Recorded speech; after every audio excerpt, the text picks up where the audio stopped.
mesa se titula Historia de la Industria 2. Nuestra presentación nos la hará Rodrigo Fernando Escamilla y se titula Dos momentos de expansión urbana al sur de Monterrey, México. Adelante, Rodrigo. Muchas gracias, buenos días, gracias por la oportunidad y voy a compartir mi pantalla para hacer la presentación. Ya, a ver, ay, perdón. Ya se ve, ¿verdad? Perfecto, gracias. Sí, se ve. Bueno, perfecto, muchas gracias. Bueno, buenas tardes nuevamente. Yo les voy a compartir el trabajo o mi investigación sobre dos momentos de expansión urbana al sur de Monterrey, México. Esto es lo que veremos durante la presentación. Una primera parte sobre antecedentes demográficos y económicos en la ciudad de Monterrey hacia mediados del siglo XIX. También, cómo en esta época empieza a consolidarse un grupo de comerciantes que luego se transformará en el grupo industrial o de élite empresarial que conocemos históricamente y que algunos de ellos incluso tienen inversiones inmobiliarias hacia esta parte sur de Monterrey. Y bueno, cómo es que este primer momento se da gracias, o principalmente, no gracias solamente, pero principalmente a la industrialización porfiriana de finales del siglo XIX. Les explicaré un poco el contexto que hay sobre el sur de la ciudad, sobre todo en qué se diferencia con el resto, y hablaremos del primer el asentamiento al sur del río Santa Catarina, lo que es el Repueblo del Sur, actualmente Colonia Independencia y Nuevo Repueblo, y cómo es que se consolidó a una centralidad debido al surgimiento de espacios y equipamientos religiosos y de comercio. Luego pasaremos hacia el segundo momento de expansión hacia el sur, sobre todo ya a mediados del siglo XX, impulsado principalmente por una infraestructura carretera y automovilística caracterizada por la localización de fraccionamientos modernos de familias de niveles socioeconómicos medios y altos, y cómo es que se da una especie de dualidad, una percepción de cercanía, lejanía en esta parte del sur y que también aplica en otras partes, pero nos abocaremos al sur de Monterrey para finalmente pasar a las conclusiones. Vemos, bueno, este primer plano del año de 1846 es de la época de la guerra con Estados Unidos. Este plano, de hecho, es hecho por el gobierno estadounidense. Y vemos aquí a una ciudad de Monterrey hacia mediados del siglo XIX, cómo es que no ha sobrepasado en gran medida su barrera, su frontera natural hacia el sur, lo que es el río Santa Catarina. Solo hay unos pequeños vados y caminos que se denotan en el plano y este río es un río vivo, es un río que tiene su propio entorno natural, pero no es un río que se caracterice por siempre tener un gran afluente de agua. Solamente en ciertos momentos de crecidas y temporadas de lluvia es donde vemos incluso inundaciones, ¿no? Pero bueno, nos permite contextualizar un poco cómo está la ciudad hacia mediados del siglo XIX. Tenemos que en 1850 aproximadamente, de acuerdo con García, hay 15,000 habitantes en el municipio de Monterrey, pero ¿cómo empieza a cambiar esto hacia esta segunda mitad del siglo?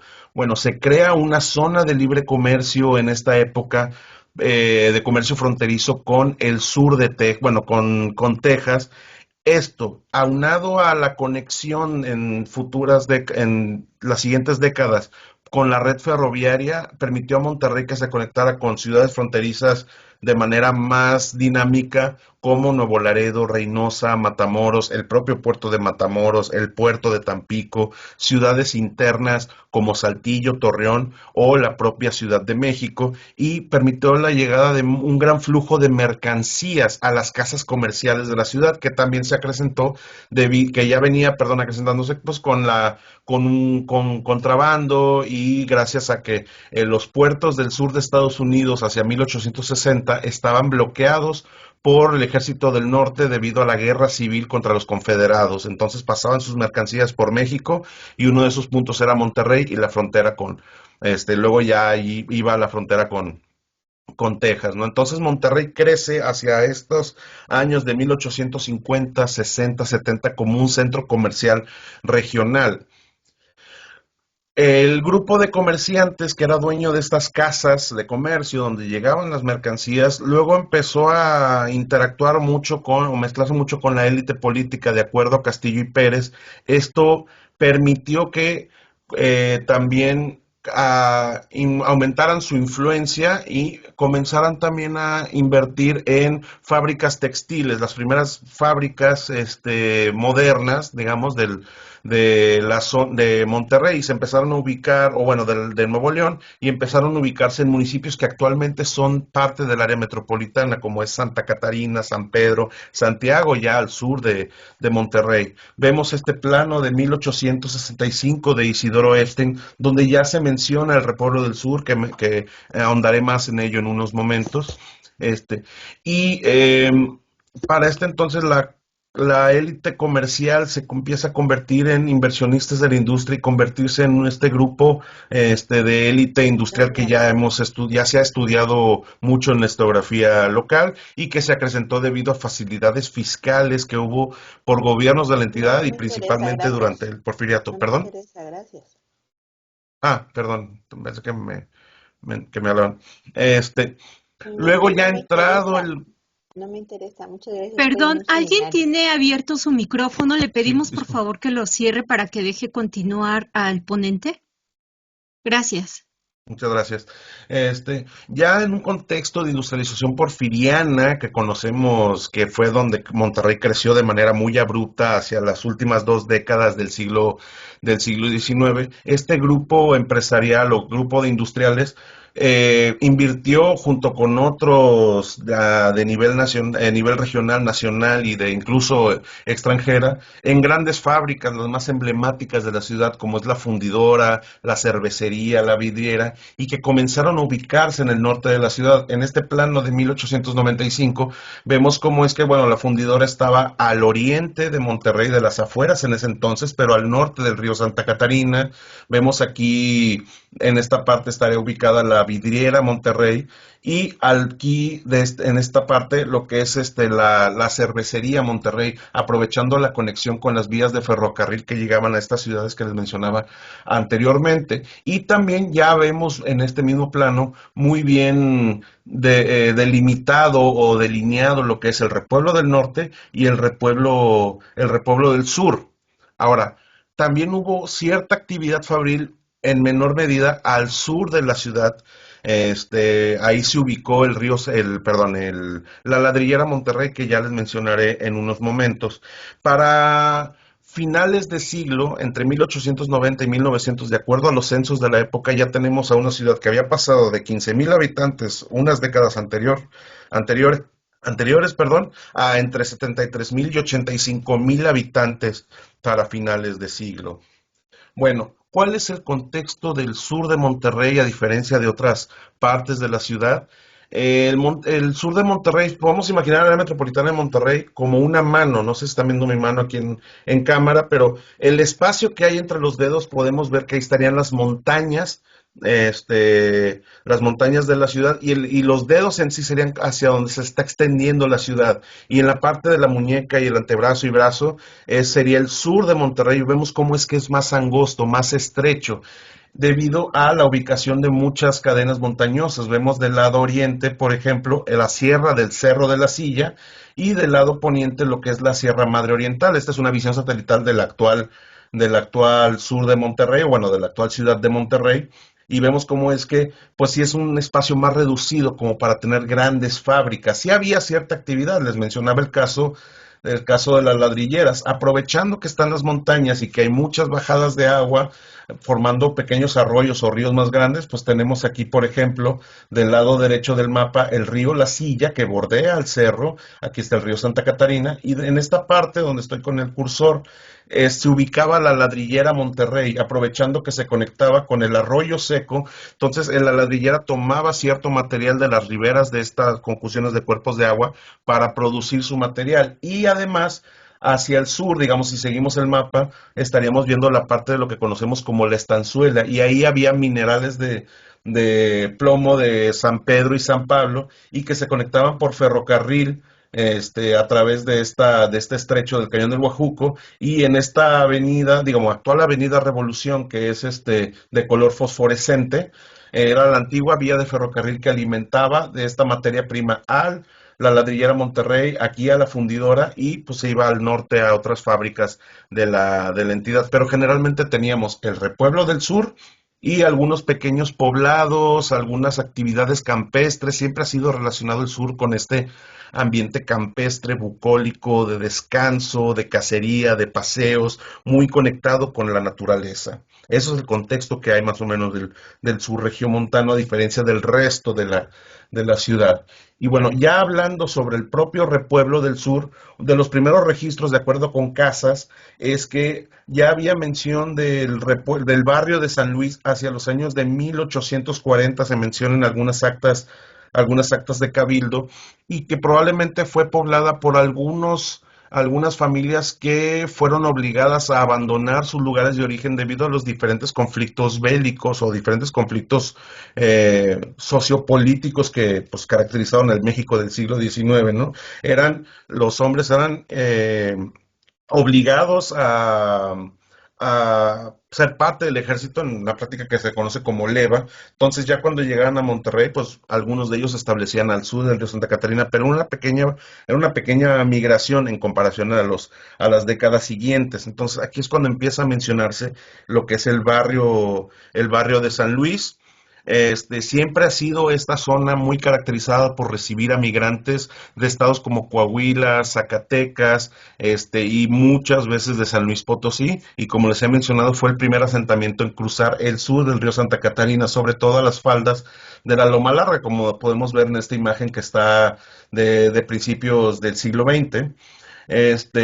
Y también fue poco a poco y gracias a la industrialización que empezó a tener una dinámica más en conexión con el centro de la ciudad, bueno, con lo que es ahora el centro histórico de la ciudad, y siguió extendiéndose pues a lo largo del siglo XX, como veremos en una imagen posterior. Este barrio de San Luis, después conocido como Repueblo del Sur, y ya en las épocas porfirianas fue conocido como, ya nombrado Barrio de San Luisito, tuvo su explosión demográfica o su mayor aumento demográfico a finales del siglo XIX, debido a que muchas familias llegaban para buscar oportunidad de trabajo en las fábricas que se instalaban en la ciudad, y también debido a que había mucha obra pública y también edificios privados que se estaban construyendo con cantera rosada que se extraían de Zacatecas y principalmente a San Luis Potosí. Entonces también buscaban mano de obra especializada para labrar y trabajar este tipo de piedra.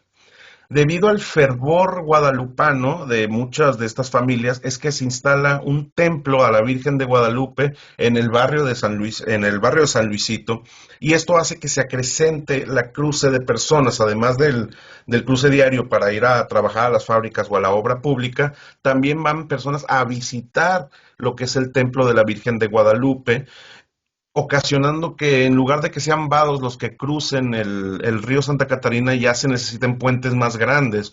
El más característico fue el puente de San Luisito, que aprovechando su tamaño en las últimas décadas, sobre todo 1890 y la primera década del siglo XX, tuviera incluso un mercado en su parte superior, para aprovechar el flujo constante de personas. Incluso llegó a instalarse una red de tranvías jalados por mulas que iban del centro histórico hacia el templo, y algunas familias lo aprovechaban para ir de día de campo a las partes altas de la Loma Larga, y también había registros de un rastro municipal en la zona.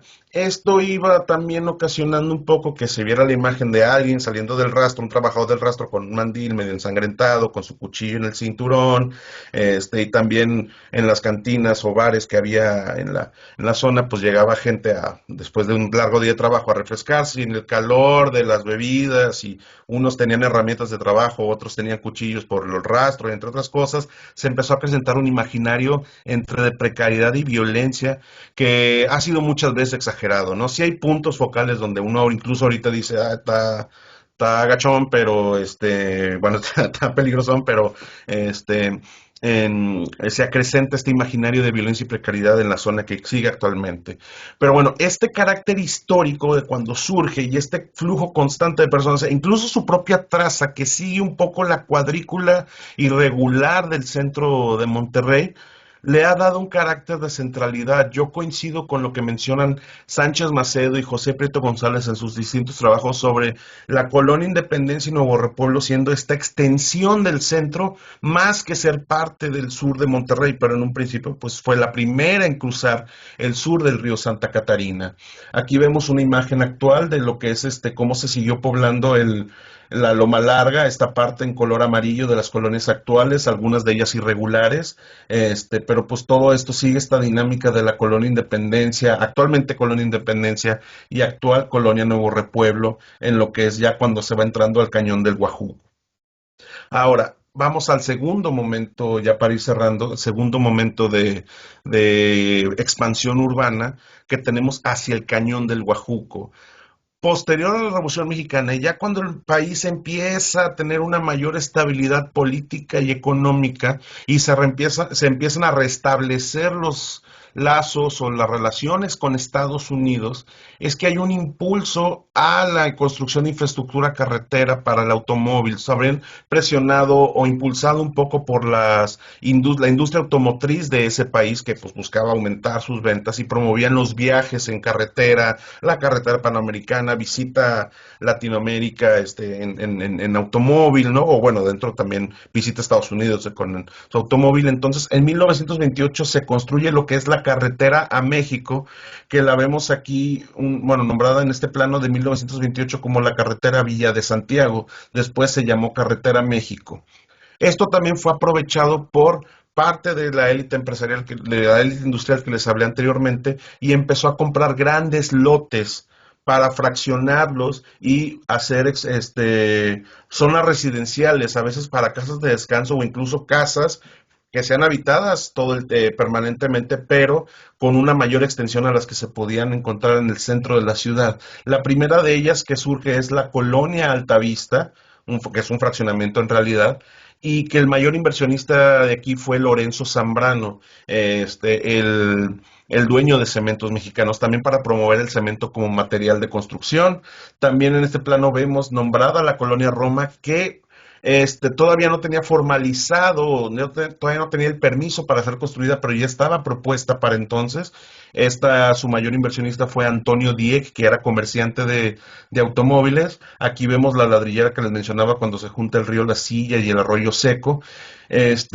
Y empiezan a surgir colonias alrededor de la Altavista. En este espacio, en los años 30, hacia finales de los 30, está la colonia Nueva España, que era de Bernardo Losúa, dueño de la ladrillera y también dueño futuro o fundador de lo que es Pinturas Verel. Más abajo tendríamos lo que es la colonia Sierra Ventana, su primer sector de los hermanos Larralde, y entre otras colonias cercanas o alrededor de la Altavista, algunas de ellas incluso llamadas como continuación Altavista o anexa a la Altavista. El asunto es que estas primeras colonias sufrían de una percepción de lejanía, de que estaban lejos de la ciudad, estaban en una zona poco habitada y no todos podían adquirir un automóvil para ir diariamente a los centros de trabajo hacia sus viviendas y viceversa. Entonces, entre los años de 1929 y 1945 surgen estos fraccionamientos, pero son poco habitados o no tienen tanta demanda debido a esta percepción. Sin embargo, ya cuando Monterrey empieza a entrar a una segunda dinámica de industrialización durante los albores y luego ya la Segunda Guerra Mundial, empieza a haber una mayor demanda, pero todavía no lo suficiente. Sin embargo, algo sucede en 1947 que cambió todo y definió el sur de Monterrey.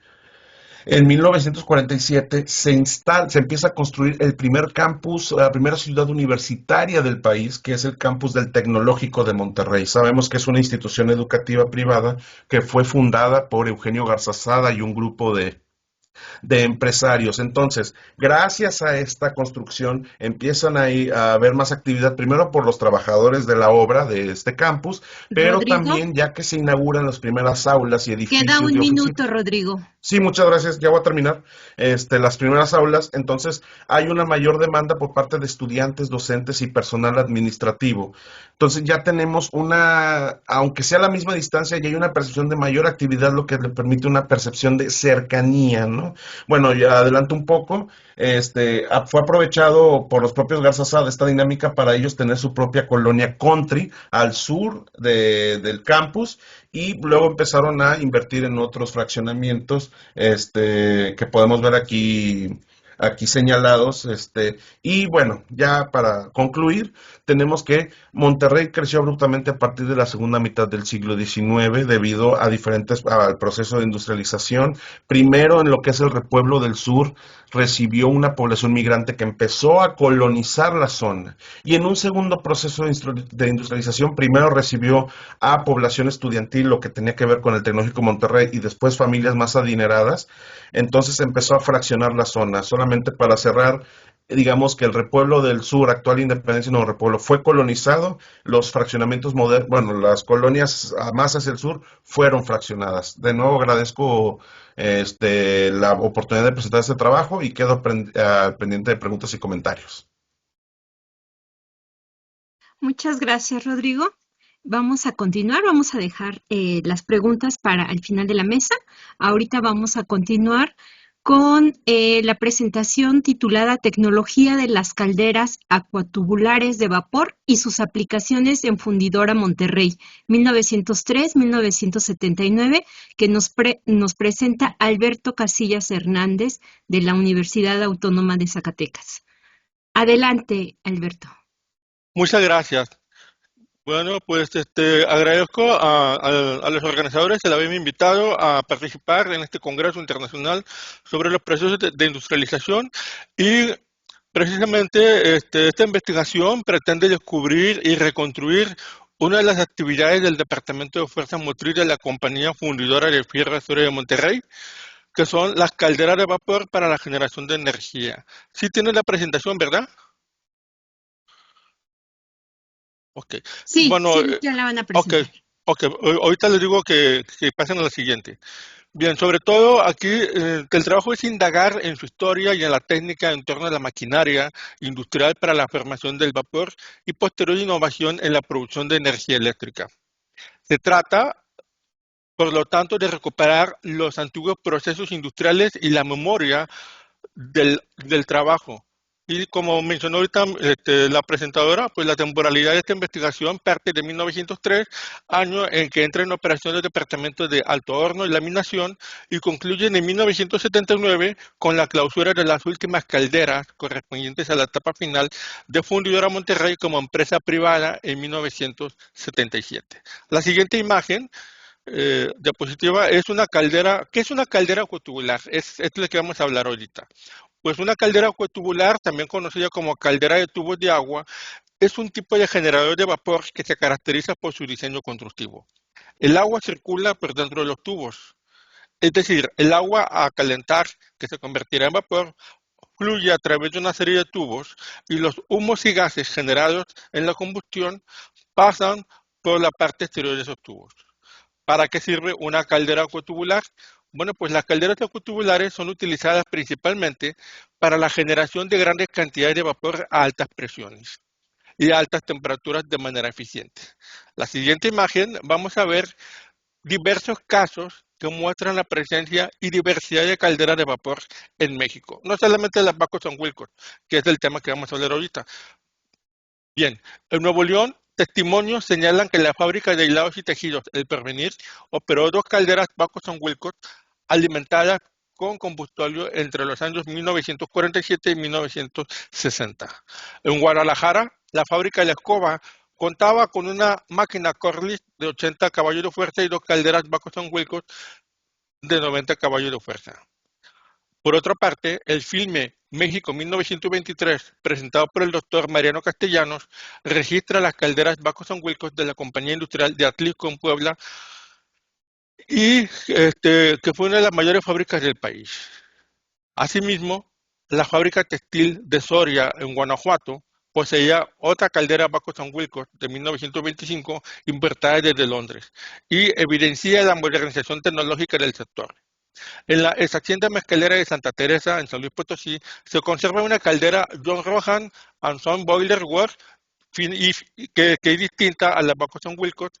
Y finalmente, el doctor Gustavo Becerril Montero ha documentado el uso de calderas Galloway en fábricas como San Antonio Abad, La Victoria y San Ildefonso, donde se generaba el vapor necesario para accionar motores y telares. Ahora bien, en la siguiente diapositiva vamos a ver sobre todo el tipo de fuente calorífica. Las calderas de vapor funcionaban fundamentalmente para la industrialización mexicana, pues suministraban la energía necesaria para operar maquinaria pesada en sectores como el textil, el azucarero y el siderúrgico. Hasta ahorita he encontrado solamente esos sectores. Bien, a finales del siglo XIX y principios del siglo XX funcionaban con distintos tipos de combustible, como el carbón, la madera o bagazo, según la región y la actividad productiva. Por ejemplo, en la hacienda mezcalera de Santa Teresa, en San Luis Potosí, se utilizaba la madera para generar el vapor empleado en la elaboración artesanal del mezcal, mientras que en la industria azucarera el bagazo era el combustible predominante, como ocurría en el caso del ingenio Central Fortuna en Alquizar, Cuba, como la imagen del lado derecho pertenece al ingenio Central Fortuna, y el lado izquierdo una imagen compartida del maestro Becerril Montero sobre la compañía San Ildefonso que utilizaban la madera para alimentar a sus calderas. En la siguiente diapositiva, ahora sí vamos a entrar de lleno a lo que es la Fundidora Monterrey, empresa pionera en incorporar calderas industriales de gran capacidad, esenciales para la producción de acero, rieles y laminados. Contaba con dos conjuntos de calderas. Uno de ellos incluía 10 unidades en el departamento de laminación, como se observa en la figura 4. En la figura 6, una toma realizada por Guillermo Calvo desde una plataforma elevada permite apreciar a los fogoneros, hombres jóvenes y niños, alimentando manualmente las calderas del departamento de laminación con carbón mineral mediante el paleo y la apertura de las puertas cortafuegos. Por otra parte, en las figuras 5 y 6, también nuevamente en la 6, se observa que la nave industrial se sostiene con columnas tipo Warren, empleadas para evitar el pandeo en barras horizontales de gran longitud. Aunque los montantes verticales no reciben cargas significativas, estabilizan los elementos horizontales y las armaduras tipo abanico de dos aguas se alternan y generan aberturas diagonales que facilitan la iluminación y ventilación entre las losas de lámina, acanaladas apoyadas en los contraventeos. Este sistema de cercas resultaba eficiente y económico en el uso de acero tanto para naves de baja como de gran altura. En la siguiente diapositiva vamos a ver que es el mismo departamento de laminación. La primera vieron las calderas de parte de atrás, ahora se va a ver en la parte de adelante. En dicha sección, las calderas Bacon-Wilcox suministraban el vapor necesario para accionar el movimiento de los distintos equipos laminadores y las puertas hidráulicas de los hornos recalentadores con el objeto de obtener artículos y accesorios no planos, como los rieles, el acero estructural, la varilla, los ángulos, entre otros, para la venta al mercado nacional e internacional, tal como lo ejemplifica esta figura 7 y 8 del departamento de laminación, donde en la figura 7 se elevaban las puertas gracias al vapor que levantaba el aspecto hidráulico de las puertas. Y del lado de la figura 8, las tijeras cortaban las piezas utilizando el vapor. Bien, en la siguiente imagen, en la siguiente diapositiva, vamos a ver que el montaje de las calderas, ¿cómo se montaba? Bueno, pues en la traducción de 1896, el ingeniero Cervantes describía los métodos de producción y el uso del vapor, destacando que la caldera debía montarse suspendida en un sistema de viguetas y columnas de hierro completamente independientes de la mampostería. El procedimiento se aprecia en las láminas. Primero, la instalación de la caldera y su estructura, que es la figura 9, y luego el conjunto tras levantar la mampostería, que es la figura 10. Para 1909, estos sistemas ya se encontraban totalmente resguardados dentro de una nave industrial en fundidora, como vieron hace ratito en el departamento de laminación.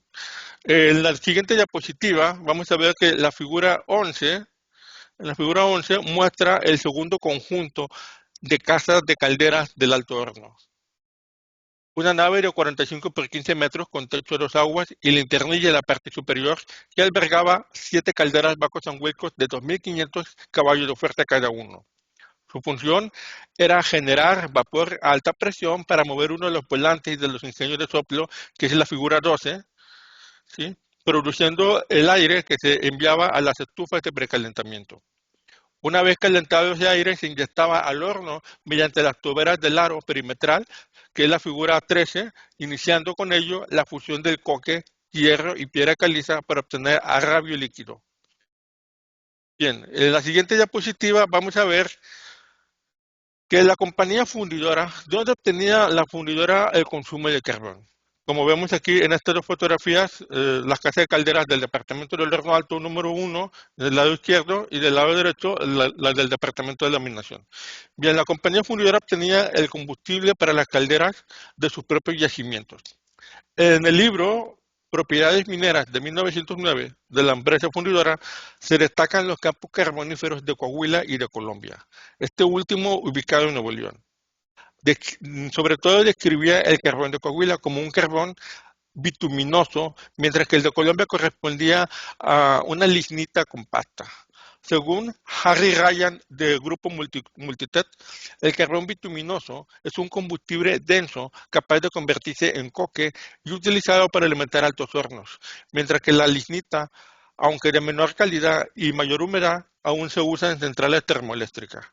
Así, Fundidora explotaba extensas reservas en la región carbonífera de El Saltillito, El Menor, Los Musquis, San Felipe y Colombia, que abastecían inicialmente de carbón bituminoso y lignita a sus calderas bajo San Wilcos. Y aquí vemos un recuadro donde Fundidora utilizaba las toneladas de carbón en el manejo del funcionamiento de las calderas. Notamos que de 1903 a 1905 funcionaban pocos meses las calderas del horno alto número 1. Quiere decir que el horno alto número 1 solamente estaba en funcionamiento o producía agravio si las calderas obviamente también estaban trabajando. Pues trabajaban de 4 a 5 o 3 meses, y si no será hasta 1909 que va prácticamente a trabajar durante casi todo el año para producir agravio. Y eso se debe también a la falta de rieles y sobre todo de la llegada constante del ferrocarril a los patios de materias primas. Por eso es que hay poca escasez de trabajo. Bien, en el siguiente diapositiva vamos a ver dónde se ubicaban estratégicamente las calderas, tanto del departamento de Horno Alto como de laminación. El plano B, número 6473 de 1936, muestra la ubicación de las calderas en la siderurgia regiomontana. Al sur aparecen las calderas bajo San Wilcos del Alto Horno, en color naranja, situadas cerca del río Santa Catarina. Para asegurar el suministro de agua, y al centro se identifican los 7 módulos o 7 recuadros correspondientes a las calderas del departamento de laminación, también en color naranja. Y esa es la distancia entre ambas. De modo que el abastecimiento de agua se realizaba tanto mediante pozos conectados al río Santa Catarina como a través de las lagunas internas de la empresa, impulsando el agua por una red de tuberías mediante bombas de presión hidráulica. Una vez visto el área de las calderas, vamos a ver ahora en la siguiente diapositiva esa problemática del agua. El Departamento de Fuerza Motriz, uno de los problemas constantes que tuvo fue el manejo del agua proveniente de la laguna y pozos.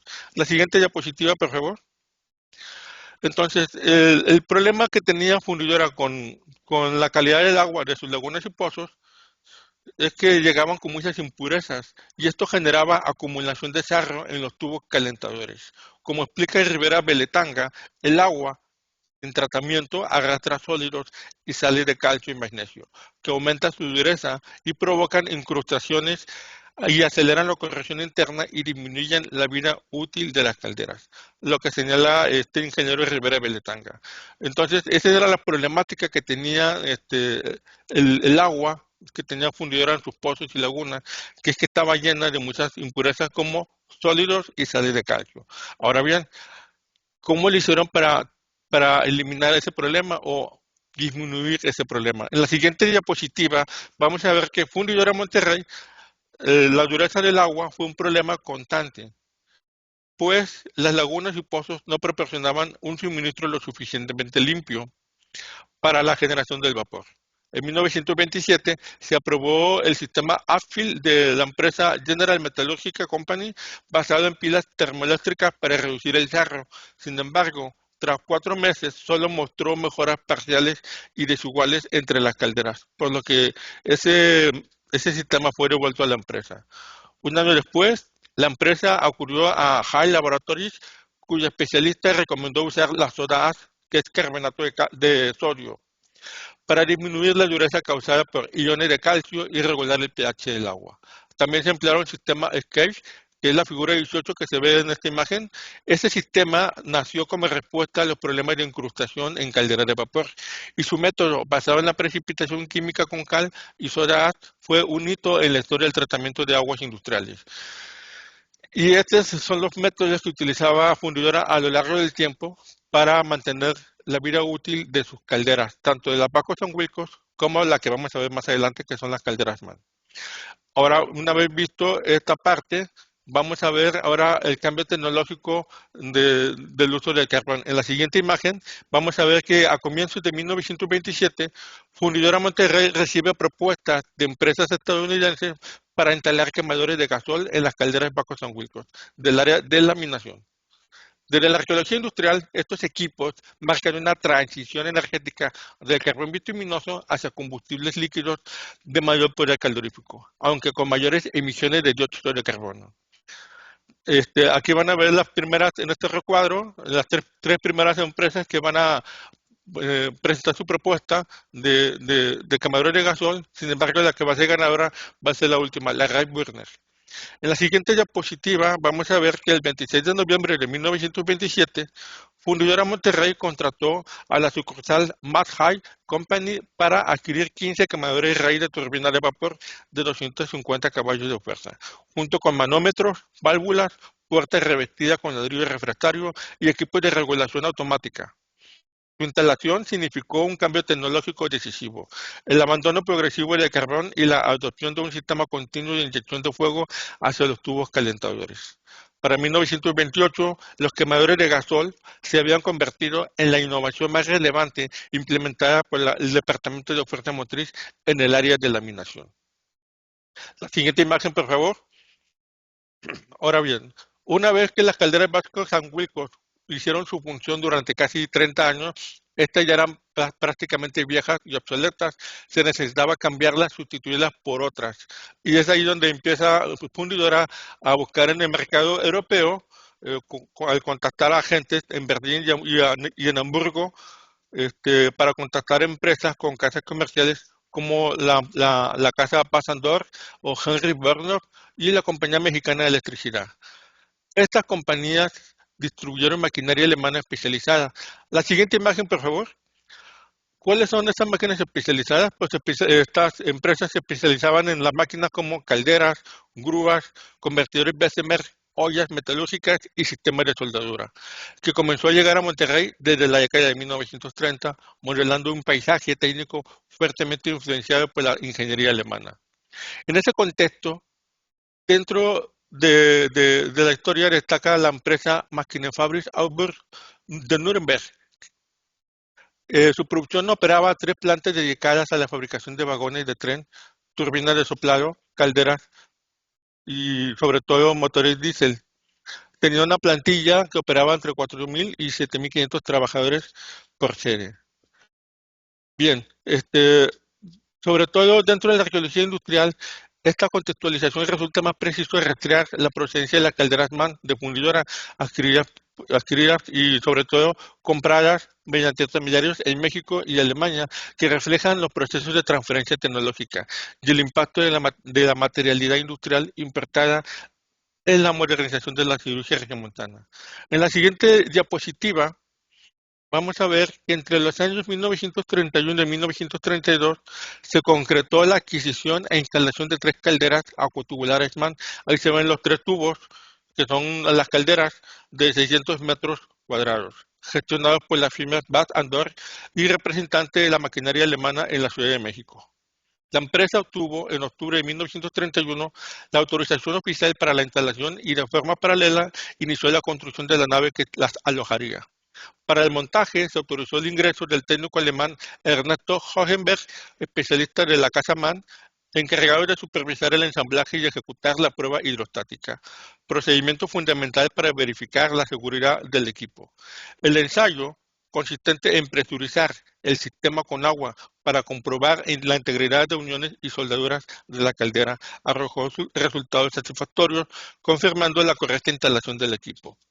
Y es como se ve en la instalación del equipo en la imagen o figura número 30. En la siguiente diapositiva vamos a ver que en mayo de 1938 Ernesto Hohenberg regresó para instalar las calderas MAN 4 y 5 para el departamento de laminación. Las que vieron ahorita, las anteriores, eran las calderas MAN para el departamento del horno alto y estas van a ser para el departamento de laminación. No obstante, la instalación de dichas calderas se desvió significativamente de los planos originales. Contrario a lo proyectado en el plano A 1981 que se muestra en esta figura, estas nuevas unidades no fueron montadas en el sitio planeado. En su lugar fueron estratégicamente reubicadas, ocupando el espacio que hasta entonces había sido dominado por las antiguas calderas bajo San Wilcos. Este cambio de Queda un disposición... minuto, Alberto. Sí, gracias. Ya voy a acabar. Fue importante a la hora de reutilizar la cimentación existente o adaptar el flujo de trabajo a las estructuras preestablecidas. En la siguiente imagen vamos a ver cuál fue el final de estas calderas. Bueno, pues el apagado definitivo de las calderas MAN fue el 15 de junio de 1979 y constituye un momento clave en su biografía técnica. Su desactivación marcó el cierre de uno de los departamentos energéticos más longevos de la fundidora. La comida organizada por los trabajadores al día siguiente, desde las funciones de la arqueología industrial como un ritual de despedida que evidencia la dimensión simbólica del vínculo obrero-máquina y el reconocimiento colectivo hacia una tecnología que acompañó generaciones de trabajo. O sea, los trabajadores le lloraron a la maquinaria. Entonces, para finalizar, la investigación arrojó características culturales y sociales como identidad obrera, educación tecnológica y valor simbólico que pasó a ser instrumento de trabajo o emblema de la memoria industrial. Muchas gracias. Muchas gracias, Alberto. Muy interesante. Ya platicaremos al final. Claro que sí. A continuación, Ana Luisa Pérez Sosa de la Universidad Veracruzana nos presenta Negocios sin capital, no tiene final. Dineros y producción en el centro sur de Veracruz, 1932-1976. Adelante, Ana Luisa. Muchas gracias. Voy a compartir. Buenas tardes a todos, a todas. Para iniciar, me gustaría agradecer la oportunidad de entablar diálogo en este espacio, especialmente al doctor Gustavo Becerril por todas las gestiones y a Norma Cervantes, quien nos contactó y ahora está siendo la juez del tiempo. Entonces, sin más y para cumplir, voy a presentar Negocios sin capital, como ya se mencionó. Los sistemas financieros son esenciales para el desarrollo empresarial, pues proporcionan acceso al financiamiento, pero también la posibilidad y una estructura de realizar operaciones básicas, como lo son los pagos y las cobranzas. Por ello, en este trabajo se considera que para comprender completamente la evolución empresarial es importante considerar la funcionalidad de la banca, especialmente porque una de sus características principales es la concentración y en esta temporalidad que ahora se va a presentar y analizar brevemente en esta presentación, se establecieron los primeros grupos empresariales o las bases de muchos de los grupos, empresariales que incluso siguen funcionando, siguen manteniendo características principales que se desarrollaron en esta etapa. Estos grupos empresariales son heterogéneos por la diversidad de giros en los cuales intervienen y, por supuesto, uno de los giros más importantes eran distintas instituciones bancarias para tener el acceso a estas operaciones antes mencionadas. Y, por ende, aquí el interés de esta presentación es analizar brevemente la influencia que tuvieron específicamente dos bancos, el Banco de Córdoba y el Banco Veracruzano, en el desarrollo industrial y agroindustrial en el centro sur de Veracruz en esta temporalidad. En un segundo. Ok. Bueno, en esta temporalidad, para iniciar lo que podemos señalar es que se reconocen dos momentos. El primero va de 1932 a 1950 y el segundo es de 1951 a 1977. En el primero, se consolida como tal la institucionalización de este sistema financiero a nivel nacional, incluido, por supuesto, la regulación bancaria y, en general, en la estructura bancaria lo que podemos mirar es un dinamismo importante y también la concentración del mismo. Aquí en pantalla pueden mirar algunas de las instituciones que se comenzaron a fundar en este periodo. Aquí, me gustaría subrayar al Banco Platanero de la Huasteca Veracruzana porque justo fue fundado con apoyo de capital del Banco de México. Y en la segunda etapa, aquí ya tenemos una etapa de mayor competencia en la cual, además de los diferentes bancos de depósito que fueron los primeros en comenzarse a fundar, tenemos nuevas instituciones como son las financieras y las aseguradoras. Y por supuesto, derivado del desarrollo bancario, de las políticas de regulación y de las demandas de crédito, se comenzaron a definir nuevos retos para estos socios y estos banqueros, y uno de ellos es la competencia por el ahorro. Porque aquí una de las políticas que comienza a desarrollarse a partir de los años 50 es la distribución del crédito selectivo, es decir, los bancos de depósito estaban obligados a entregar el 70% de su cartera de crédito a actividades productivas como lo eran la agricultura y la industria.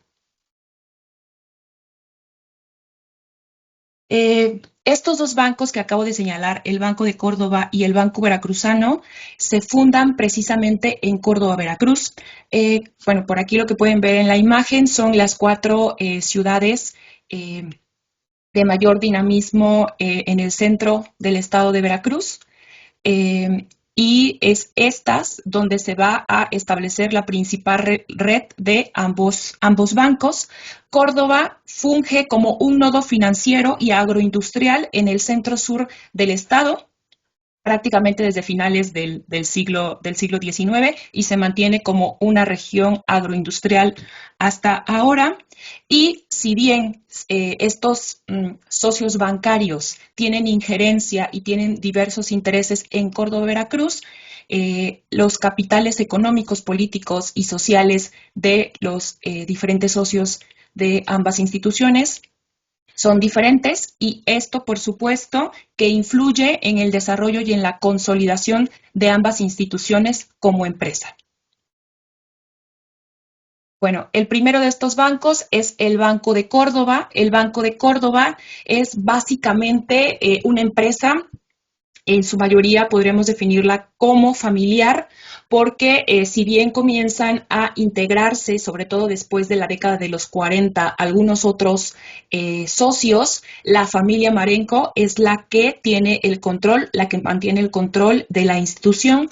Lo que vemos en este momento es, de manera muy breve, la trayectoria que tuvo prácticamente Manuel Marenco y sus hijos desde principios del siglo XX hasta consolidar este banco en 1932. Manuel Marenco es un comerciante de Puebla que se establece en Yanga, Veracruz. Allí establece una tienda mixta a partir de la cual compra café y tabaco, y se vuelve cliente de la casa matriz y de la sucursal de Córdoba del Banco Mercantil de Veracruz. Posteriormente, para él, además de algunos otros comerciantes, el periodo de la Revolución resulta bastante benéfico, porque muchos comerciantes mucho más grandes se van de Córdoba, y entonces estos espacios comienzan a ser ocupados por comerciantes que en su momento se consideraban mucho más pequeños, como Marenco, y entonces para 1919 Marenco ya era un reconocido exportador de café, ya con residencia en Córdoba.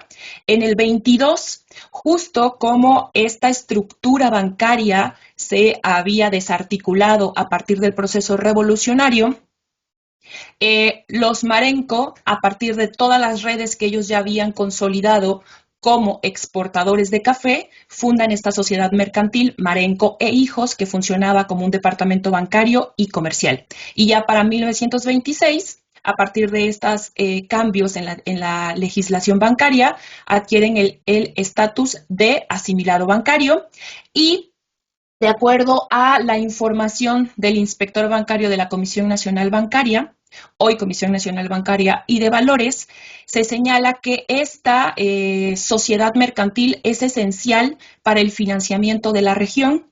En su mayoría se financiaba al café, incluidos algunos ejidatarios. Esta cuestión es criticada en algún sentido por el Banco de México y por la propia Secretaría de Hacienda, pero el propio inspector de la Comisión Nacional Bancaria dice que si rompen esa dinámica, en realidad afectarían muchísimo la economía de la región.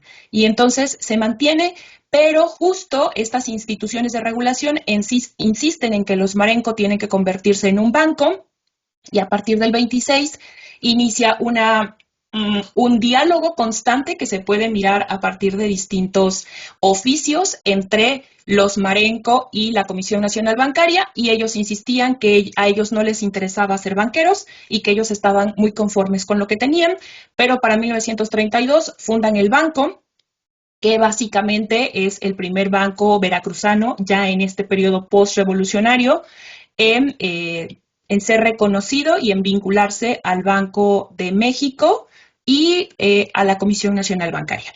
Pero a la par de fundar el Banco de Córdoba, también fundan Almacenes Generales de Depósito de Córdoba, esto para mantener esta dinámica que ellos habían iniciado desde 1922 con su sociedad mercantil. Bueno, lo que podemos mirar aquí es su consejo administrativo ya para la década de los 60. Edmundo Marenco y Adrián Marenco están al frente y si vemos hay otros socios, pero muchos de estos socios están vinculados familiarmente a ellos, como lo son Enrique Galván, quien era cuñado de los Marenco, y algunos otros como los Egurrola, que eran viejos conocidos de estos personajes porque se habían establecido en la ciudad hacía mucho tiempo. Y algo importante es que este banco se vinculó o estaba asociado al Banco Internacional a partir de la relación que tenían con algunos de los socios de esta institución y especialmente con Montes de Oca. Y bueno, algo curioso de este banco es que este banco en su momento fue el banco más importante de la región. La región de este banco, como lo podemos mirar, no solo estaba en el centro sur de Veracruz, sino que se extendía hacia regiones de Oaxaca y de Puebla. Entonces era como una región bastante amplia, que no solamente era estatal, por así decirlo, pero a pesar del éxito que tenían, los banqueros, los Marenco, nunca quisieron conformar sucursales. Entonces, ellos, digamos que establecieron toda su dinámica con corresponsales. Nunca se dieron la oportunidad de abrir sucursales, pese a que fue una de las insistencias de la Comisión Nacional Bancaria, pero ellos decían que estaban muy cómodos con ello, que de esta forma también iban a ahorrar capital porque no tenían que establecer oficinas ni contratar más personal, pero esto al final digamos que fue contradictorio porque el resto de los bancos terminaron por robarles este mercado del ahorro que ellos controlaban y que era muy importante para poder seguir generando el resto de actividades propias de los banqueros. Entonces, por aquí están algunas de los corresponsales más importantes. Y bueno, la gran mayoría o el mayor porcentaje de la cartera de crédito de este banco de Córdoba se destinaba a la agricultura. En un primer momento era al café, posteriormente a la piña y a la ganadería. Pero aquí lo vemos, junto al café se destinaba crédito a otros cultivos como la caña de azúcar y el chile jalapeño, y ya a partir de la década de los 50, el mayor porcentaje de crédito se destinaba a los productores de piña, que como lo vemos por aquí, estaban establecidos en la cuenca del Papaloapan en Veracruz y en zonas de Oaxaca.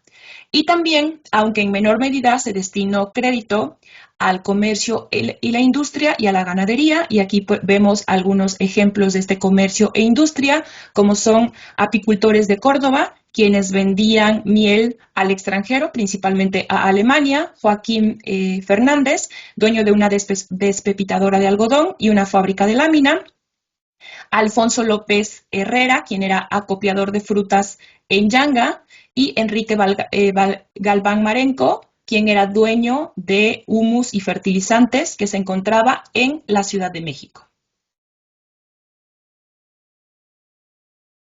Bueno, finalmente, justo como la agricultura también es una actividad bastante riesgosa, pues bueno, resulta que para la década de los 60, muchos de los cultivos de estos productores de piña, presentan inconvenientes y por lo tanto ya no logran pagar estos cultivos. Además de que hay un problema que tiene que ver con la historia familiar, porque Manuel Marenco fallece, Edmundo Marenco y Saúl Marenco, que eran los dos hijos que tenían mayor conocimiento y control sobre la red del banco,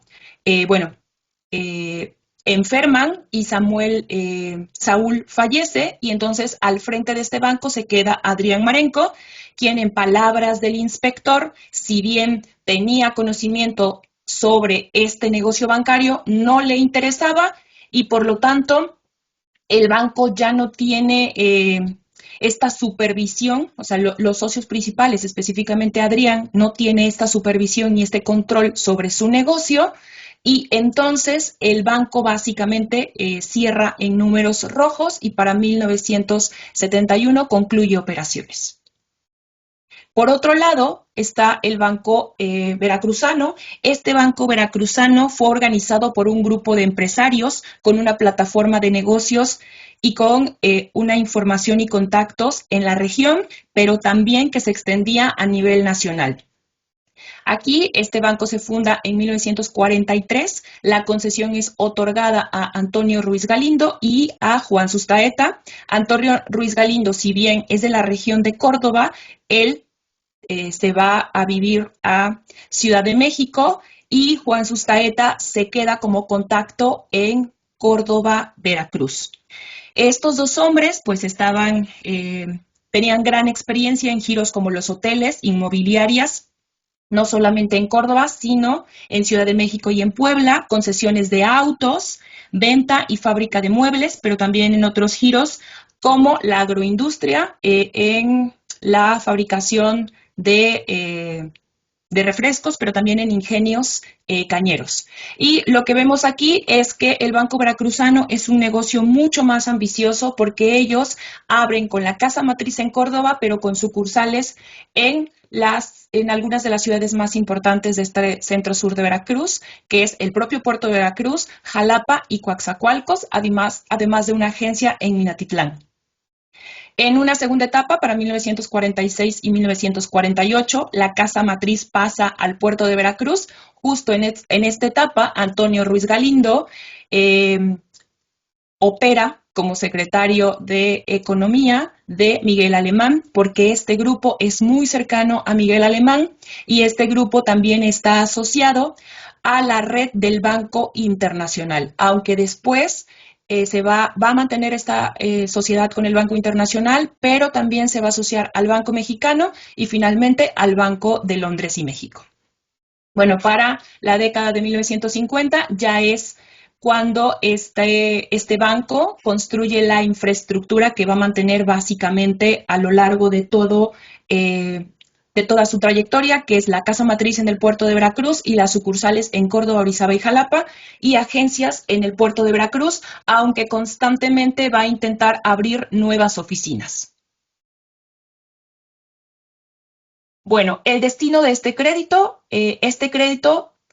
Como ya lo señalé, finalmente este tipo de bancos estaban obligados a entregar el 70% de su crédito a actividades productivas y cumplía, aunque con ciertas particularidades. El destino del crédito de este banco era prioritariamente destinado a la agroindustria, la industria y el comercio. La mayor concentración de este crédito se entregaba a Censa, Conasupo, a la cervecería Moctezuma, que estaba en Orizaba, a la empacadora Loma Bonita, que se encontraba en Oaxaca, y a Remigio Díaz, quien era un ganadero también de esta región de Veracruz.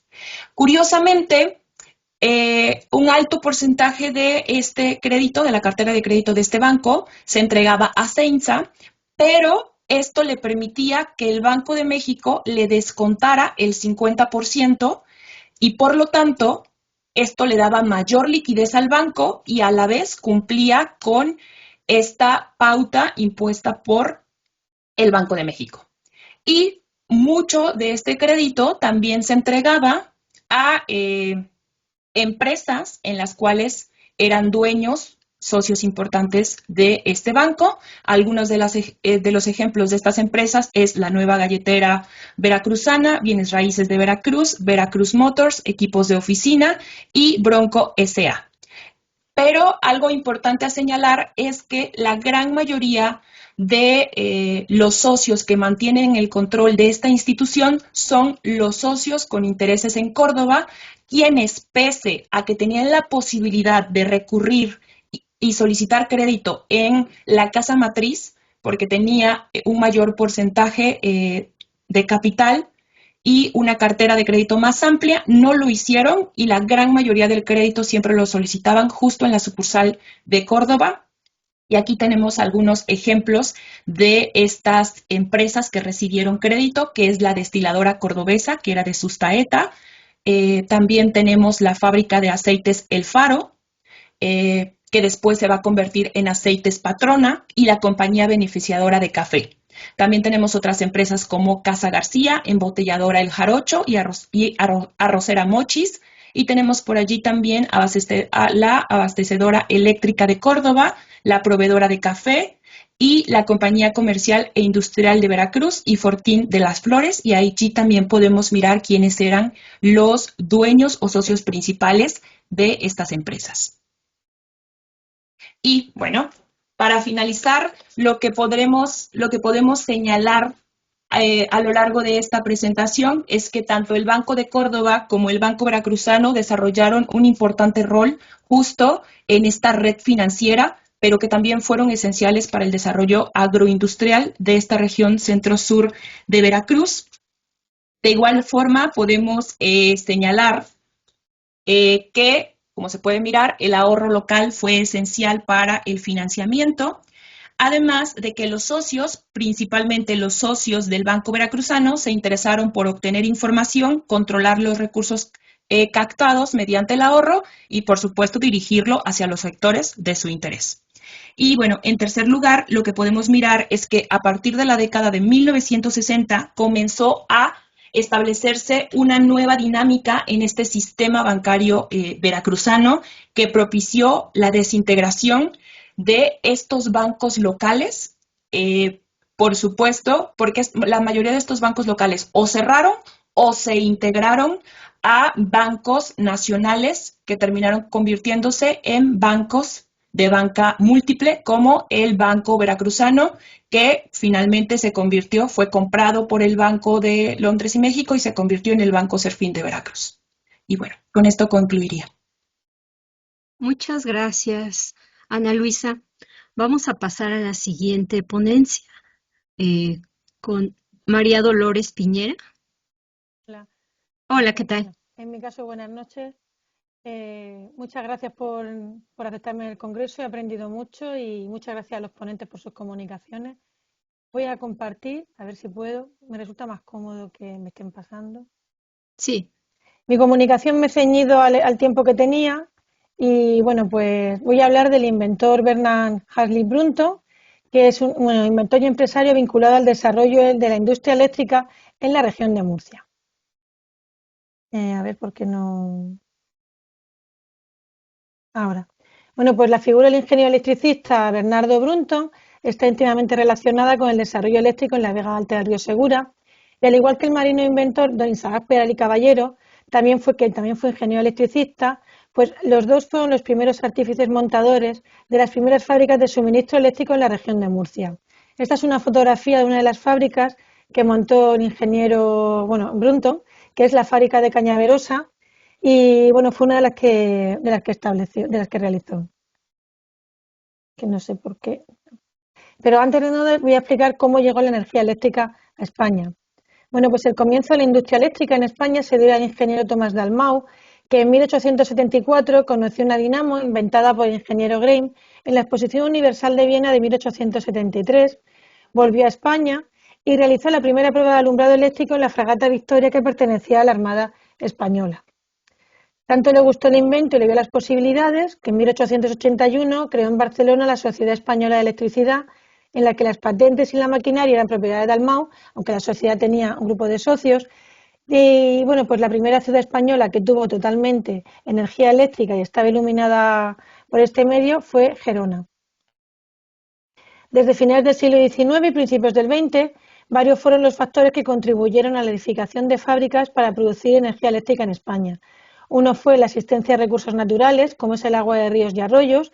He puesto aquí una fotografía del nacimiento del río Segura en Pontones, que es la base de la industria hidráulica en la región de Murcia. Todavía hay fábricas de las que voy a hablar ahora que continúan funcionando, a pesar de que se crearon en 1900 o en 1914.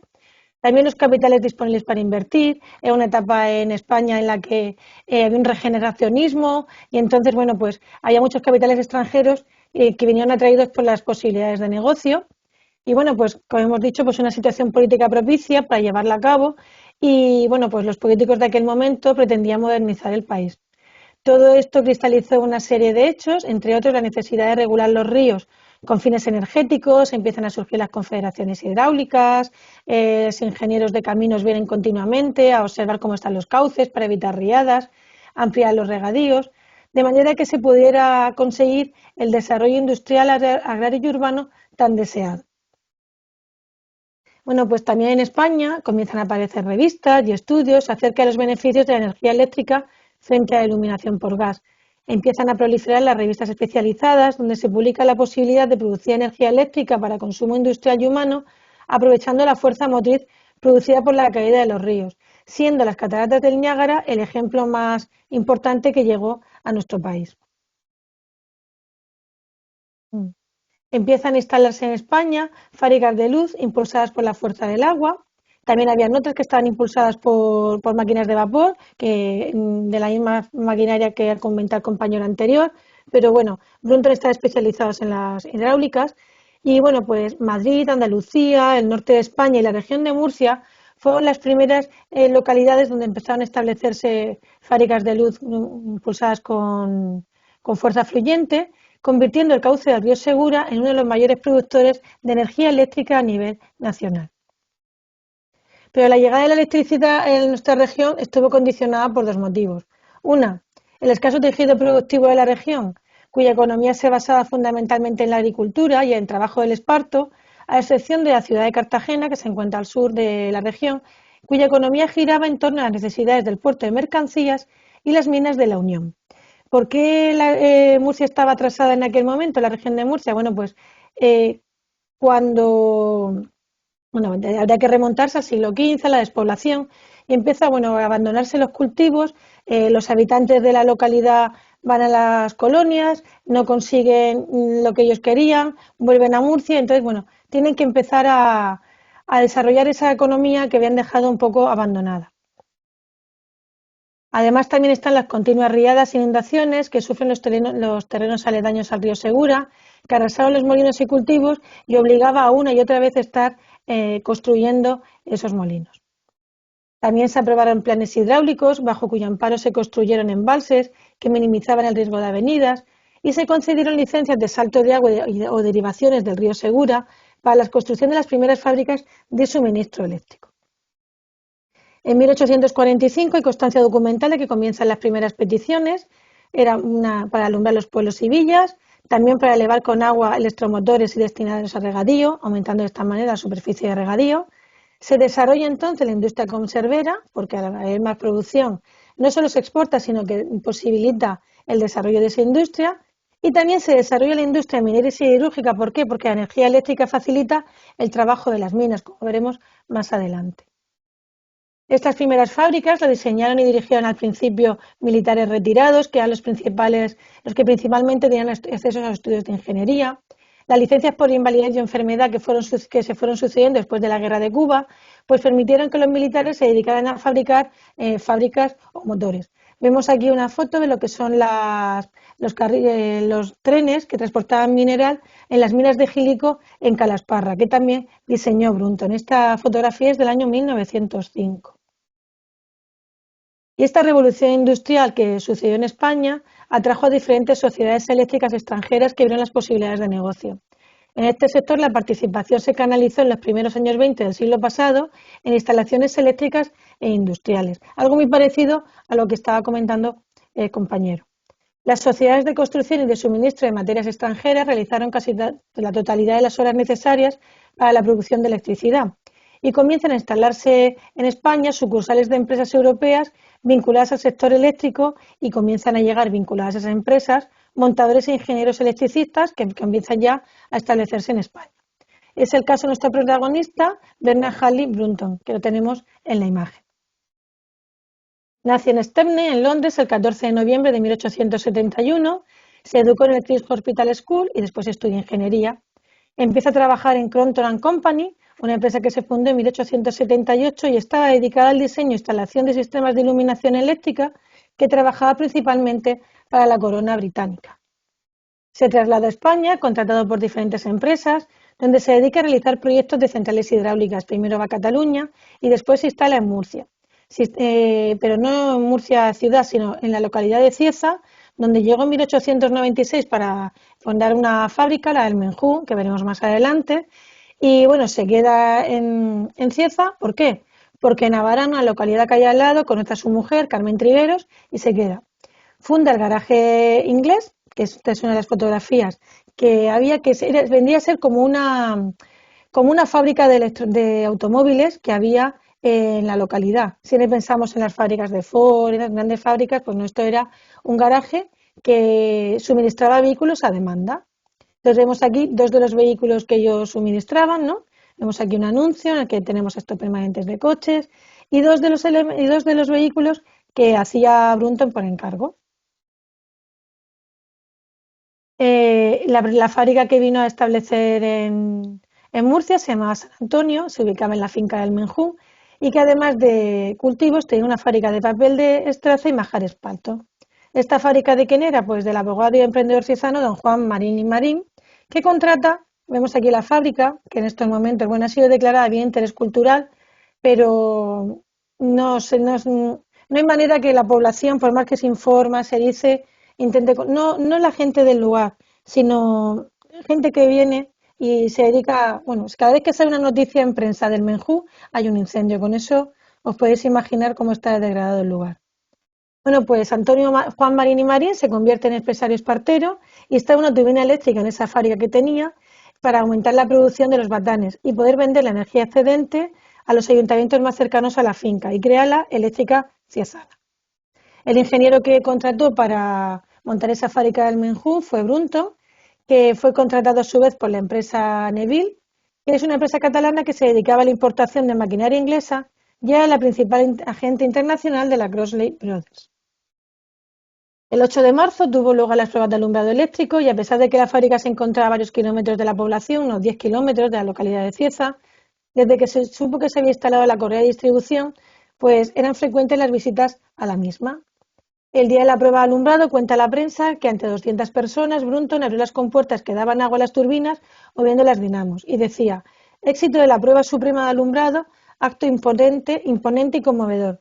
Solo el señor ingeniero Brunton parecía sereno. Imagínense esas personas acostumbradas a dos farolas de gas o con velas, empezar a ver en esa localidad que estaba no muy cerca de o sea, con unos 40 kilómetros de la capital, pero imagínense los medios de comunicación en 1896, llena de arcos voltaicos. Bueno, pues al día siguiente se iluminó la luz en las casas particulares y establecimientos y utilizaban bombillas Osram. En la puerta de Don Juan Marín se ubicó un arco voltaico de 2.000 bujías de fuerza y también se instalan luces, siendo aquí en España es muy importante la Semana Santa, con lo cual aseguraba las luces en toda la carrera de Semana Santa. Algo así parecido con la fábrica que montó Isaac Peral en Murcia, que también la primera procesión que alumbró fue una en Lunes Santo.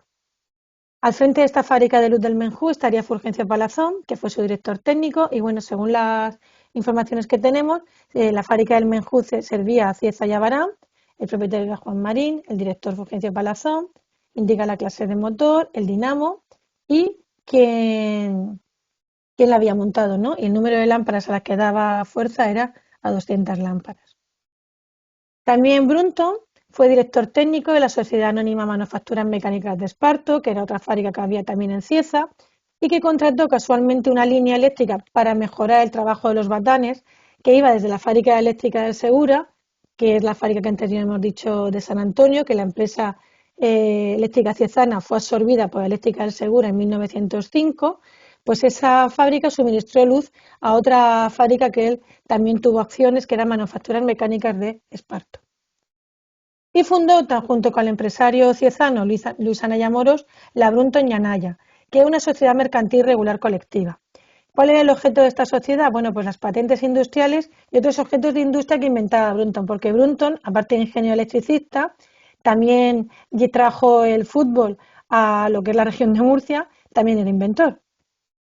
Así que entre 1909 y 1913 registró 6 patentes de invención relacionado todo con el trabajo del esparto, de manera que consigue mecanizar los procesos existentes anteriormente y obtiene con ellos un gran rendimiento, hace que las fibras del esparto pues, puedan ser abiertas, no las corta, se reduce el desperdicio, aprovecha todo el material y también el consumo de energía. Hay que indicar que la localidad de Cieza, donde él tenía las fábricas, fue la mayor productora que hubo en el año 1900 hasta 1905, la mayor productora de tejido de rayadillo a nivel mundial.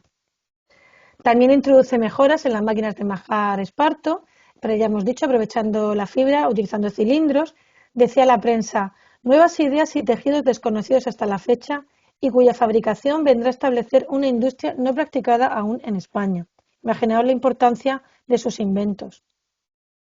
Brunton también con Anaya, pues esto lo he traído como anécdota, crearon el primer cajero automático.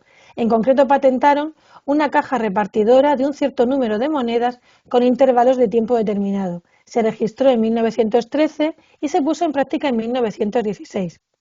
Realmente el fin del cajero era fomentar el ahorro familiar. Era una maquinita en la que tú metías dinero y no podías sacarlo hasta que no pasara un cierto tiempo. Ellos lo llamaron el autocajero. Este es el autocajero, que es el antecedente de los cajeros automáticos que vemos en todo el mundo. Bueno, pues volviendo a las fábricas de suministro eléctrico, en 1899 Brunton se asoció con Juan Marín y constituyeron también otra empresa que es la Marín, Brunton y Grau. Y esa fábrica de espartos que se hizo en la fábrica San Antonio, como hemos dicho, fue considerada como una de las más importantes no solo en la provincia de Murcia, sino también a nivel nacional. La especialidad de esta fábrica del Menjú o San Antonio fueron los patentes, los lienzos y lonetas, trabajaba telas de rayadillo, también producía algodón tintado y la maquinaria utilizada era de última generación, lo que indica el adelanto tecnológico que existía en la zona. Vemos aquí uno de los anuncios de la Marín, Brunton y Grau, como grandes fábricas de tejidos y espartería, vemos aquí todo lo que fabricaba esa fábrica.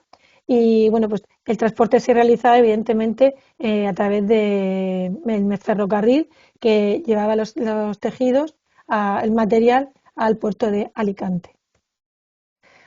Pero bueno, Brunton no solo hizo la fábrica del Menjú, una de las más conocidas y relevantes en la región de Murcia, sino que monta fábricas de suministro eléctrico en otras localidades limítrofes, como son Blanca, Calasparra, Caravaca, Barán, Almadenes, en Mulo y en Cejín. No solo por el interés económico, sino también incluso por el interés personal. ¿Por qué?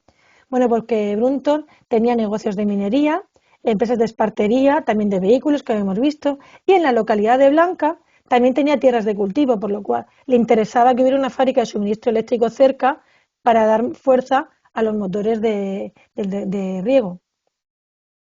Además, también los negocios que tenía el ingeniero propiciaron la necesidad de traer a la región camiones para el transporte de mercancías. Bueno, vemos aquí uno de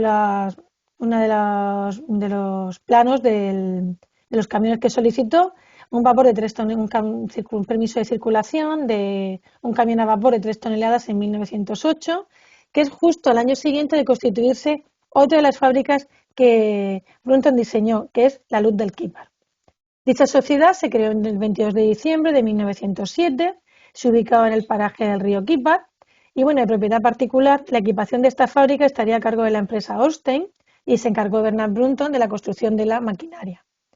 Vemos aquí una de las fotografías que he podido recuperar y esta es la fábrica de la Luz del Quípar y vemos la entrada de aguas.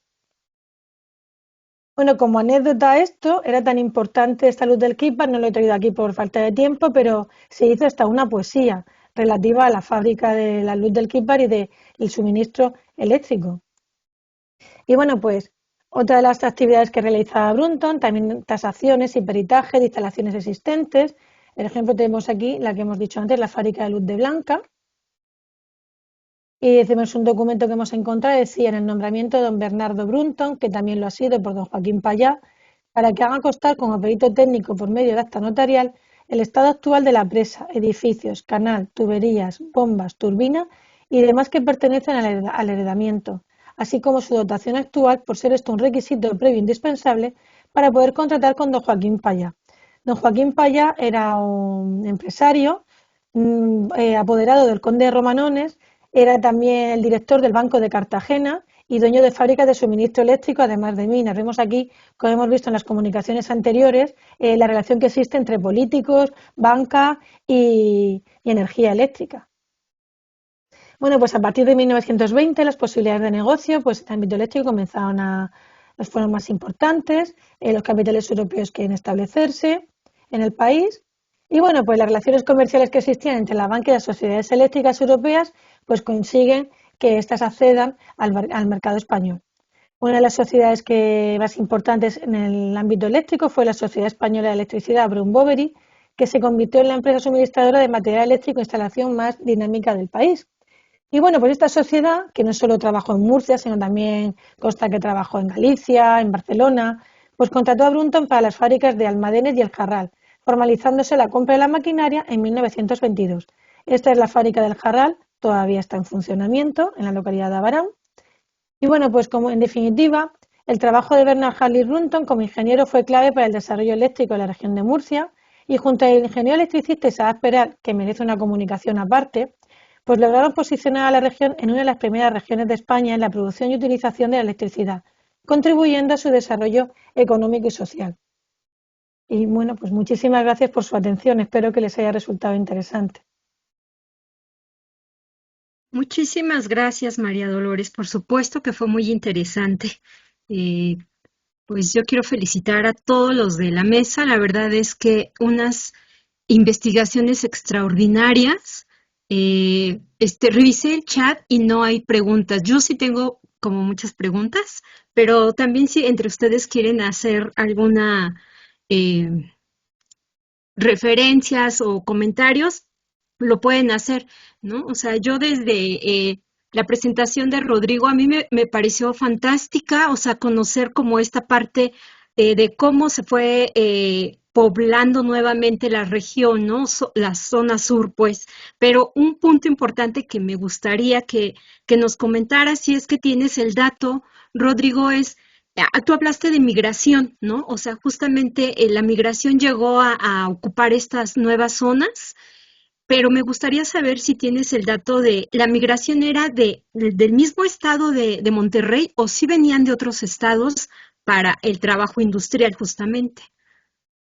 Sí, claro, muchas gracias. Bueno, la migración hacia el barrio de San Luisito, bueno, la actual Independencia y Nuevo Pueblo, sí está registrado que era mucha población de la región noreste, de Zacatecas, de Tamaulipas, de Coahuila y principalmente de San Luis Potosí, como les mencionaba, por el trabajo en piedra de cantera. También este fenómeno de pues ahora sí que el enlistamiento forzado que mencionaba Casas, en introducción a un libro de la historia de la colonia de Independencia. Incluso se me pierde el dato numérico, pero la segunda ciudad más poblada por potosinos en México fue Monterrey. O sea, Ok. estaba San Luis Potosí, obviamente, pero había municipios del propio estado de San Luis menos poblados por potosinos que Monterrey hacia 1900, 1910, lo que le dio mucho reconocimiento a este barrio de San Luisito, ¿no? Principalmente hay quienes argumentan que también de Zacatecas hay una gran población, querían incluso llamarlo el barrio del Zacatequitas, pero la verdad la población de San Luis Potosí era más numerosa, y para el caso del segundo momento del que mencioné, no he visto el dato de exactamente de qué parte provenían más hacia la parte o sea, los estudiantes del tecnológico, pero sí hay relatos de profesores de la época, incluso él mismo dice, ese profesor Armando, no recuerdo el apellido, que él fue de los reclutados saliendo apenas del Politécnico, un profesor, o sea, recién egresados jóvenes, que eran muchos foráneos que iban a trabajar al Tecnológico de Monterrey. Entonces también había una gran población foránea que iba hacia la institución. No creo que de los números del barrio San Luisito, la verdad, lo dudo bastante, porque pues muchos iban a trabajar a las fábricas y el campus no tenía la capacidad como la podían tener las diferentes fábricas con el número de trabajadores, pero así más o menos sí había muchos pobladores, sobre todo el barrio San Luisito, de varias partes del país, que iban a trabajar ya sea a la obra pública, a la cantera, o, bueno, al trabajo de piedra de cantera rosada, o a las propias fábricas. Ok, muchas gracias. Bueno, todas me han parecido interesantes. Brunton, yo no conocía a este personaje, es todo un personaje en realidad, inventor y pues se encargaba de colocar también pues su maquinaria, ¿no? Y va muy relacionado con lo que nos presentaba también Alberto, ¿no? Con estas dos ponencias, vaya, son las fuentes de energía para la industria, ¿no? O sea, hablamos del vapor y de la electricidad, ¿no? Pero respecto a tu presentación, Alberto, me gustaría saber si hay justamente quién montaba estas calderas, o sea, si tenían alguien que diera las instrucciones para ver cómo va a funcionar, si está reaccionando bien, si tiene alguna falla mecánica, porque en la presentación de María Dolores ella nos decía que el mismo Brunton instalaba, ¿no? Algunas maquinarias, pero en tu caso, Alberto, ¿tienes ese dato? Tu micrófono, Alberto, por favor.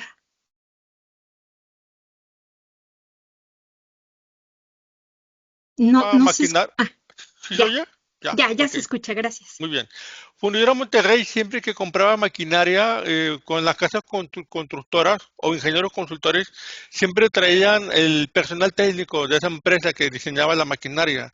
Obviamente, Fundidora tenía que pagar al experto eh, el pasaje de la fábrica hasta la fundidora, la estadía en el hotel y por lo tanto también no solamente construir la maquinaria, sino instruir a los trabajadores mexicanos cómo funcionaba la maquinaria, ya sea empresas como la Casa Mann, la Casa Morgan Engineering Company, la Morgan Construction Company, varias empresas, no solamente norteamericanas y alemanas, traían sus propios técnicos, ingenieros que venían a fundidora a montar la maquinaria, y no solamente eso, sino también a enseñar al mexicano cómo hacerla funcionar.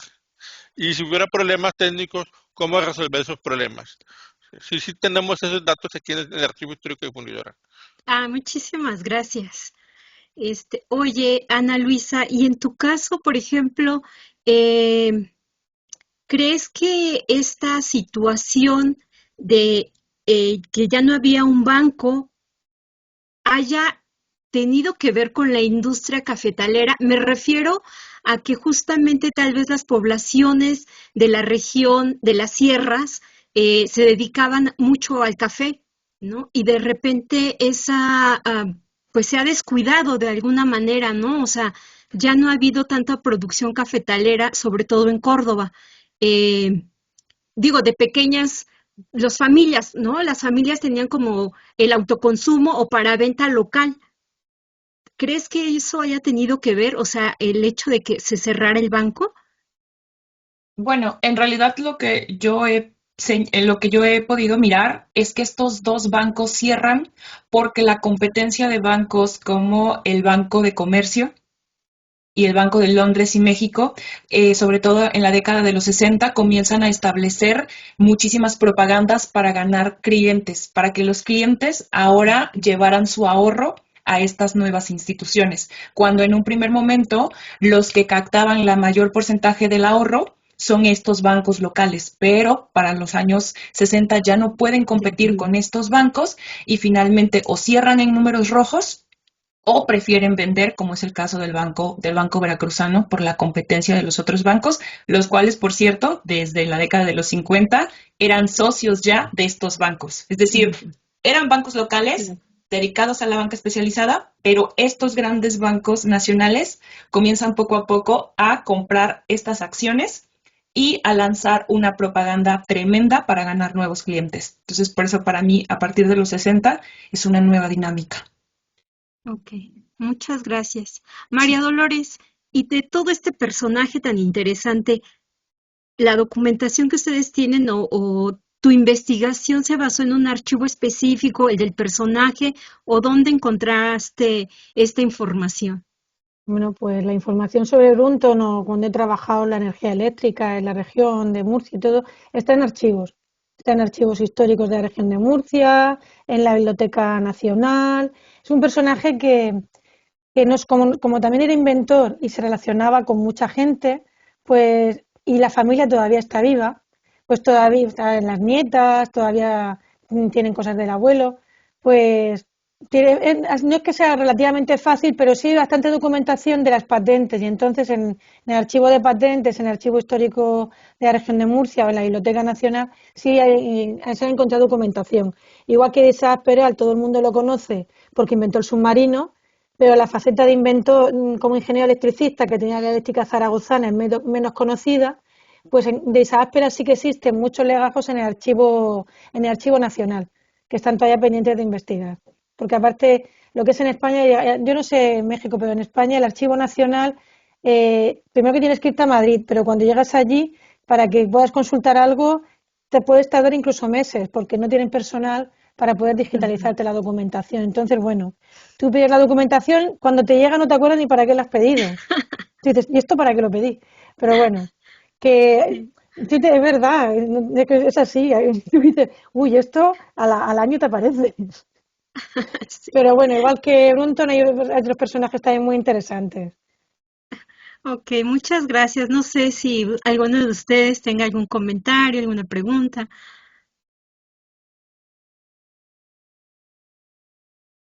Sí, Este, Rodrigo. sí, yo en el caso de Bunton, bueno, con el caso de aquí en Monterrey que también hay bueno, hay como les mencioné en la presentación, un grupo empresarial histórico que ha sido pues estudiado a detalle, estudiado en muchos momentos. Este, luego ellos empezaron a ser muchos benefactores sociales, al grado de llegar a ser hasta casi venerados, ¿no? Incluso actualmente. Entonces yo los llamo los patronos, porque parece que es el santo patrono de tal zona, de tal barrio. Entonces no sé si el caso de Bunton sea algo similar por toda la influencia que tuvo, o sea, como entre benefactor, pero también idealizado, por razones que sí pudieran ser, pero que también uno dice, entonces ya se le está mitificando, ¿no? No sé si me explico. Ay, perdone, tenemos a la 1:35 se va a cortar nuestra sesión. Vale, yo lo cuento muy Si no rápido. terminan, pues tal vez se puedan poner en contacto ustedes y puedan platicarlo. Vale, vale, bueno, pues la figura de Brunton está muy relacionada con la figura de Joaquín Payá, que fue un banquero que se estableció en la región de Murcia, pero también era político liberal, relacionado, bueno, que entonces era en la región de Murcia sí que estaban como muy venerados. Era Joaquín Payá y la finca del Menjú, y todas las grandes personalidades de España a nivel político iban a la finca del Menjú, y Brunton estaba ligado a esa figura. Entonces, bueno, pues también era político, tenía sus propiedades, y entonces era el desarrollo que había en aquel momento, esa sociedad, esa burguesía que fue surgiendo, pues era un personaje importante. Incluso pues eso, en la localidad de Blanca pues tenía sus tierras, y hoy en día ya te digo que la familia sigue siendo muy importante. O sea, ya cuando alguien dice, uy, soy descendiente de Brunton, o sea, ya es algo, en Cieza y Abarán y Blanca es como algo, lo que se conoce como el Valle de Ricote, es como un personaje muy conocido. Es como que todos se conocen, todos son familia de ella y a pesar de que haya pasado casi un siglo, sí, ahí tienes razón. O sea, es un personaje muy relacionado con el Valle de Ricote. Muchas Ok. gracias. Muchas gracias. Nos vemos pronto. Sigue la sesión virtual. Si gustan acompañarnos, están invitados. Muchas gracias. Hasta Muchas luego. gracias, bonita tarde. Bueno. Igualmente.